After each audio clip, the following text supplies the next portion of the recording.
તો કેમ છો મારા વાલા ગુજરાતીઓ, હું છું તમારો મિત્ર ગોવિંદ અને તમે જોઈ રહ્યા છો your tech Gujarati YouTube channel. આજના આ વિડીયોમાં આપણે જાણીશું મોબાઈલને ફૂલ રીસેટ કેવી રીતના કરો।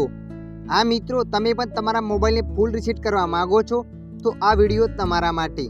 તો ચાલો આપણે વિડીયો પર આગળ વધીએ। સૌપ્રથમ તમારા મોબાઈલમાં સેટિંગ એપ્લિકેશનને ઓપન કરી લેવાની છે। સેટિંગ એપ્લિકેશનને ઓપન કર્યા પછી આગળ આવું પેજ આવશે તો તમારે નીચે સ્ક્રોલ કરીને જવાનું છે। તો તમારે અહીંયા સિસ્ટમ પર ક્લિક કરી દેવાનું છે। સિસ્ટમ પર ક્લિક કરશો એટલે આગળ ઘણા બધા ઓપ્શનો આવશે, તો તમારે રીસીટ પર ક્લિક કરી દેવાનું છે। અને તમારા મોબાઈલમાં સિસ્ટમનું ઓપ્શન ના આવે તો તમારે અહીંયા સર્ચના ઓપ્શન પર ક્લિક કરી દેવાનું છે।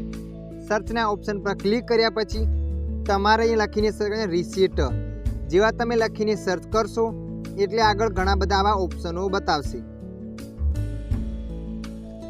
તો તમારે રીસેટ ઓલ સેટિંગ પર ક્લિક કરી દેવાનું છે। તમે જેવા રીસેટ ઓલ સેટિંગ પર ક્લિક કરશો એટલે આગળ આવું પેજ આવશે, તો તમારે years all data factory reset પર ક્લિક કરી દેવાનું છે। તમે જેવા એના પર ક્લિક કરશો એટલે આગળ આવું પેજ બતાવશે। તો તમે જોઈ શકો તમારું જીમેલ એકાઉન્ટ બતાવે છે। આ એમ કહી તમારું જીમેલ એકાઉન્ટ ડિલીટ થઈ જશે। તો મિત્રો, આ મોબાઈલમાં તમારા જેટલા ફોટા, વિડીયો, કોન્ટેક્ટ નંબર એ બધું તમારે બીજા ફોનમાં ટ્રાન્સફર કરી દેવાનું છે। બીજા ફોનમાં ટ્રાન્સફર કર્યા પછી યર્સ ઓલ ડાટા પર ક્લિક કરી દેવાનું છે। તમે જેવા યર્સ ઓલ ડાટા